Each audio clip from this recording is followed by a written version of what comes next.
Hi, I'm Diana Savani, registered and licensed dietitian from Diana Savani Nutrition and Wellness. I'm here today partnering with Granite State Dairy Promotion as part of the Refuel with Chocolate Milk campaign to talk with you all about nutrition for fueling your exercise as well as nutrition for recovery, something a lot of people forget about. And as part of that, we're going to talk about my favorite convenient and delicious recovery beverage, of course, chocolate milk.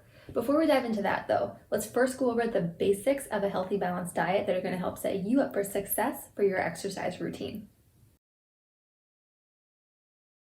So one of the most important things to remember when you're looking to fuel your body for your day-to-day activities, but also for your exercise routine, is to eat enough food each day. I see a lot of people that are over-exercising and under-eating, and that combination is sure to lead you to a burnout and leaving you feeling like you can't really get through a workout without feeling like you're dying, right? It's gonna be a struggle. So eating enough food each day is so important. And calories are a measurement of energy from food. So if you're eating enough calories each day, that's actually a good thing. Now, what do the calories bring along with them and how does that benefit us? You may have heard of macronutrients and maybe even micronutrients.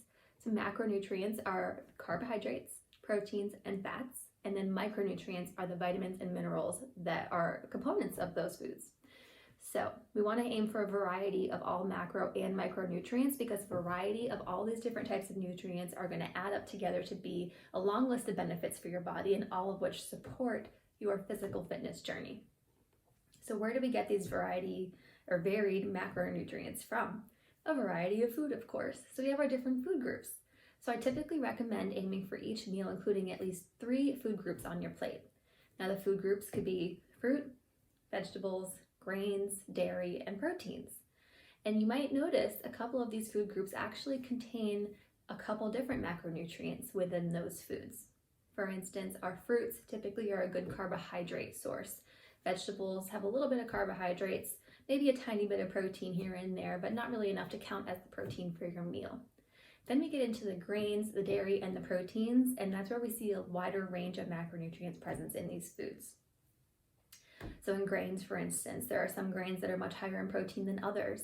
Quinoa is one that has all the essential amino acids and is a great high protein grain option.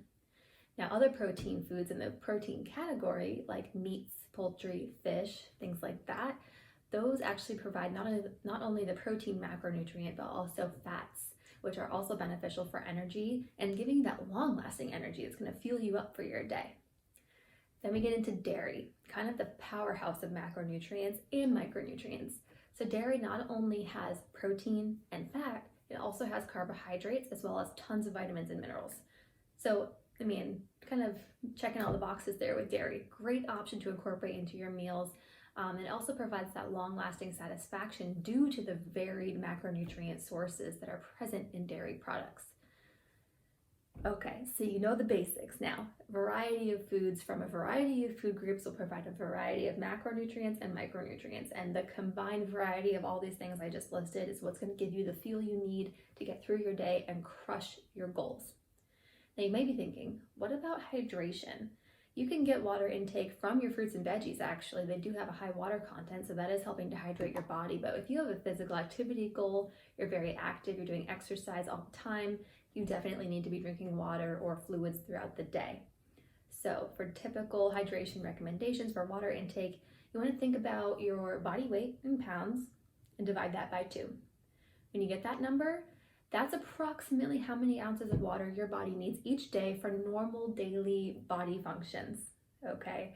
Now, the more active you are, the more fluids you're going to need as well.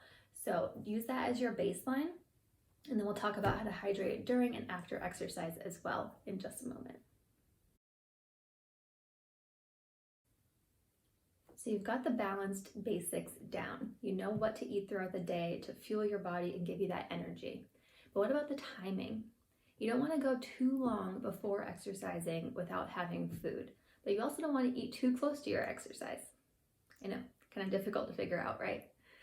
Well, basically, you want to give your body time to digest the food that you're eating, especially if it's high in fiber or fats, but you want to eat close enough towards that exercise moment where your body still has stores of what we call glycogen, which is basically storage of energy from the carbohydrate foods you're eating that's stored in your body so that when you start exercising, it can use that for fuel and keep you going throughout that workout.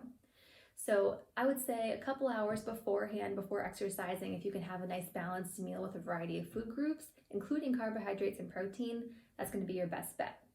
If you can't give it a couple hours so that you can digest and settle things down before you start moving around, then having a quick source of fuel that's easier to digest a little shortly beforehand can be a good option as well.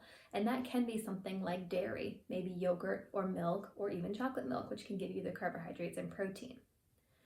Now, if you are getting into the workout and you're planning to do a workout that's maybe long duration or really high intensity, you may find that your body kind of hits a point where you're feeling a lack of energy again. You might say, wait, I was doing really well at the beginning of my workout and now I'm feeling an energy crash.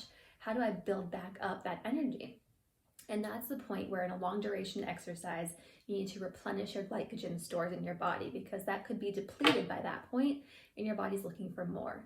So it's important to not only continue drinking water during the workout, especially if it's long duration, giving yourself those intermittent water breaks, but also maybe refueling with some extra quick absorbing carbohydrate sources to replenish that glycogen and give you that energy back. Now, if you're someone who's just exercising for, say, an hour or so, you may not need that additional carbohydrate source during your workout. However, if your exercise is going over an hour or 2 hours, or is really high intensity for a little over an hour, then that's when you want to think about, okay, what else can I fuel my body with? And listen to your body. If you feel like you have an energy crash, think about what caused that and how to prevent it for the next time by fueling up even more. Now, your exercise is complete, you've crushed the workout, you're feeling strong as ever. Now your body's tired, you're feeling like you depleted your glycogen stores, your muscles are tired, you're feeling like you're going to be sore later on. How do you recover from that? Let's talk about it.